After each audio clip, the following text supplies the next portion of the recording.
Hey guys, இன்னைக்கு நம்ம பார்க்க போகிற கொஸ்டின் வந்து middle of the link list question தான். ஸோ நம்ம இந்த டாட்டாய்ஸ் அண்ட் ஹேர் மெத்தடில் தான் வந்து சால்வ் பண்ண போகிறோம். So we have 5 nodes 1 2 3 4 5. இனிஷியலாக 1ங்கிற நோட ஹெட் வந்து பாயிண்ட் பண்ணிகிட்ருக்கு. ஸோ நம்ம வந்து 2 நோட் க்ரியேட் பண்ணுறோம். ஒரு ஸ்லோ பாயிண்டர் அண்ட் ஃபாஸ்ட் பாயிண்டருங்கிற 2 நோட் க்ரியேட் பண்ணிவிட்டு அதை ரெண்டுத்தையும் ஹெட்டுக்கு அசைன் பண்ணி வச்சுக்கிறோம். ஸோ இப்போது நம்ம கையில் ஹெட், ஸ்லோ, ஃபாஸ்ட் மூணுமே இந்த ஃபர்ஸ்ட் நோடை தான் வந்து பாயிண்ட் பண்ணிகிட்ருக்கு. ஸோ பேசிக்கலாக இதோடைய லாஜிக் என்ன அப்படின்னா,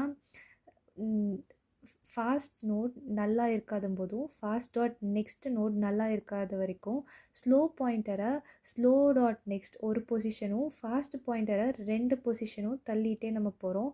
அப்போ வந்து ஃபாஸ்ட் பொசிஷன் எப்போது ஃபைனல் நோடை ரீச் ஆகுதோ நம்ம ஸ்லோ பாயிண்டர் வந்து மிடில் ஆஃப் த எலிமெண்ட்டை ரீச் ஆயிரும். ஸோ இதுதான் வந்து பேசிக் கான்செப்ட். ஸோ இங்கே வந்து ஃபர்ஸ்ட் ஸ்டெப்பில் என்ன பண்ணுறோங்கிறத பாருங்கள். ஸோ ஹெட்டில் வந்து ஹெட்டு வந்து இதுதான் ஃபர்ஸ்ட் எலிமெண்ட். அண்ட் வந்து fast not null and fast dot நெக்ஸ்ட்டும் நாட் நல். அதனால ஸ்லோவாக ஒரு நோட் தள்ளுறோம். Slow is equal to slow dot next. Fast வந்து நெக்ஸ்ட் டாட் நெக்ஸ்ட்டாக தள்ளுறோம். அப்போ ஃபாஸ்ட் இங்கே வந்தது, ஸ்லோ இங்கே வந்தது. ஸோ நெக்ஸ்ட் வைல் லூப்குள்ளே போகும்போது fast is not null and fast dot நெக்ஸ்ட்டும் நாட் நல்லாக இருக்குது. அதனால ஸ்லோவாக ஒரு பாயிண்டர் தள்ளுறோம், ஃபாஸ்ட்டை 2 pointer. Fast dot next dot நெக்ஸ்ட்னால் 5க்கு வந்துடுது.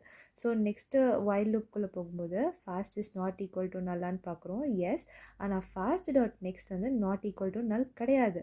அதனால இந்த வைல் லூப்குள்ளே போகாது. ஸோ வந்து we are returning the slow பாயிண்டரை ரிட்டர்ன் பண்ணிக்கிறோம். ஸோ இதுதான் வந்து finding the middle of the link.